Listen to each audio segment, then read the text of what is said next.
राजस्थान सरकार की तरफ से नई जो पेंशन योजना में कुछ नई वगैरह अपडेट आई है और साथ में जो पीएम किसान निधि योजना है उसको लेकर भी राजस्थान सरकार की तरफ से नई अपडेट है वो आई है और साथ में नई गाइडलाइन है वो भी जारी हुई है।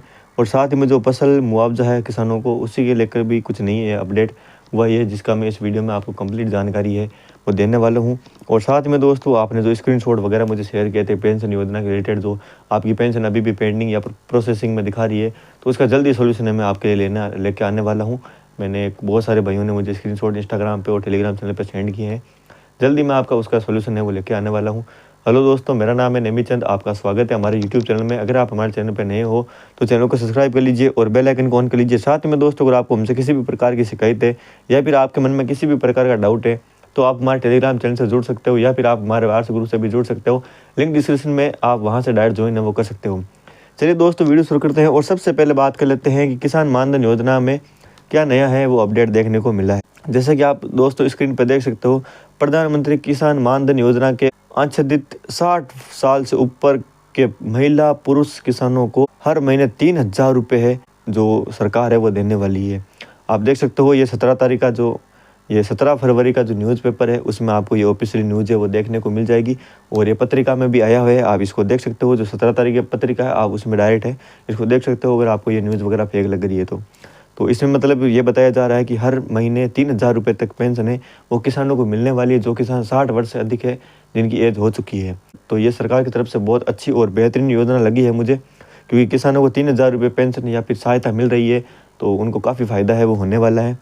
तो चलिए अगली अपडेट की तरफ चल जाते हैं। तो अगली जो हमारी अपडेट है वो है कि खराब फसल का मुआवजा किसानों को 1 महीने में देगी कंपनी। ये भी बहुत अच्छी और बेहतरीन योजना है जिसमें आप देख सकते हो पत्रिका में आया है। जिला उपभोक्ता विवाद प्रतियोगिता आयोग ने फसल के करीब 3 दर्जन मामलों में बीमा कंपनियों में ब्याज फसल बीमा देने की सुनाया है। आयोग ने माना है कि फसल खराब बावजूद बीमा कंपनियों ने रिलायंस इंश्योरेंस कंपनी लिमिटेड ने पीड़ित किसानों को बीमा फसल का मुआवजा नहीं देकर अनुचित व्यापार व्यवहार की कृति किया है। इसलिए इन मामलों में बीमा कंपनियों में 10-10 हज़ार रुपये अलग से देने को कहा है। मतलब कि ये एक बहुत अच्छी और बेहतरीन राजस्थान ये गवर्नमेंट ने बहुत अच्छी जो चीज़ है वो की है। मतलब कि इसमें शॉर्टकट में आपको समझाना चाहूँ तो जो बीमा कंपनी है जो रिलायंस है जिन्होंने फसल के बीमे किए थे मुआवजे के लिए, तो वो जो कंपनी है वो बीमा नहीं दे रही थी इतने समय तक। तो सरकार ने क्या है कि तो केंद्र सरकार ने इसके लिए बहुत अच्छी जो बेहतरीन न्यूज़ है वो इसके लिए यही है कि उस पर पेनल्टी ठोक दी है। जो कंपनी है जो रिलायंस कंपनी है उस पर पेनल्टी ठोक दी है। मतलब कि जितने भी अगर आपको फसल मुआवजा जो आपको फसल मुआवजा मिलने वाला है, माना कि आपको समझ लो 30,000 जो मुआवजा है वो मिलने वाला है, तो आपको 10,000 रुपये और एक्स्ट्रा देखने को मिलने वाले हैं। जैसा कि आप यहाँ पे लिखा हुआ देख सकते हैं कि जनरल इंश्योरेंस कंपनी लिमिटेड ने पीड़ित किसानों को फसल बीमा है वो मुआवजा नहीं देकर अनुचित व्यापार व्यवहार की कृति की है। इसलिए इस मामला में बीमा कंपनियों पर 10-10 हज़ार रुपये अलग से देने को कहा है। मतलब कि हर प्रत्येक किसान को जो मुआवजा मिल रहा है उसमें उनको 10,000 रुपये वो एक्स्ट्रा है वो मिलने वाले हैं और वो जो कंपनी है जो रिलायंस कंपनी है वो इन सभी को है वो देने वाली है। ये एक बहुत अच्छी और बेहतरीन चीज़ है वो हमें देखने को मिली है। तो अगली बात कर लेते हैं, अगले वित्त साल में बढ़ेगी 2,000 रुपये। चलिए स्क्रीन पे देख लेते हो आप। वित्त मंत्री दिव्या कुमारी ने अंतरिम बजट में पीएम किसान निधि योजना में किसानों दे वित्तीय सहायता प्रति परिवार 6,000 रुपये से बढ़ाकर 8,000 रुपये वार्षिक घोषणा की थी। इसी में 1,400 करोड़ वार्षिक प्रावधान है वो किया था, लेकिन इसका फायदा अगले वित्तीय साल में अप्रैल या मई के बाद मिल पाएगा। सहकारी वित्त गौतम कुमार ने बताया है कि वित्तीय साल पीएम किसान निधि सम्मान योजना में 2,000 बढ़े हैं। अगली किस्त 2,000 रुपये सम्मान निधि में बढ़े 2,000 रुपये अगली किस्त दी जाएगी।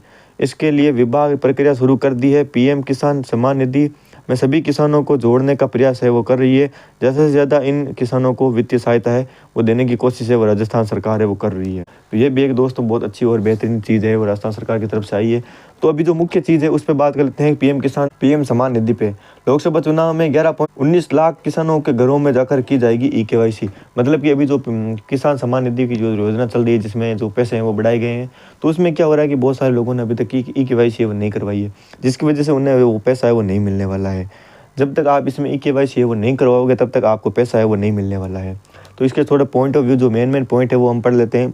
eKYC के विकल्प, किसानों को पीएम किसान पोर्टल पर या मोबाइल ऐप पर बायोमेट्रिक या फेशियल रिकॉग्निशन सिस्टम से अपनी ई-केवाईसी का विकल्प है वो यहाँ पे दिया गया है। मतलब कि आपने जो मोबाइल से घर बैठे ही इसकी जो एक ई-केवाईसी है वो आप करवा सकते हो। इसके लिए आपको बायोमेट्रिक की ज़रूरत पड़ेगी या फिर जो फेशियल है उससे भी आप कर सकते हो। लेकिन आप ज़्यादातर आपके गाँव में या फिर शहरों में ज़्यादातर बायोमेट्रिक ही मिलेंगे, तो आप उससे भी डायरेक्ट ई-केवाईसी वो करवा सकते हो।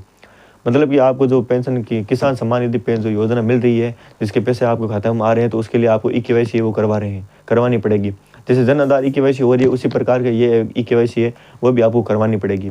दोस्तों, अगर आपको हमारी इन्फॉर्मेशन अच्छी लगी हो तो चैनल को सब्सक्राइब कर लीजिए और बेल आइकन को ऑन कर लीजिए। मिलते हैं आपको नेक्स्ट वीडियो में एक नए वीडियो के साथ में, तब तक के लिए अलविदा।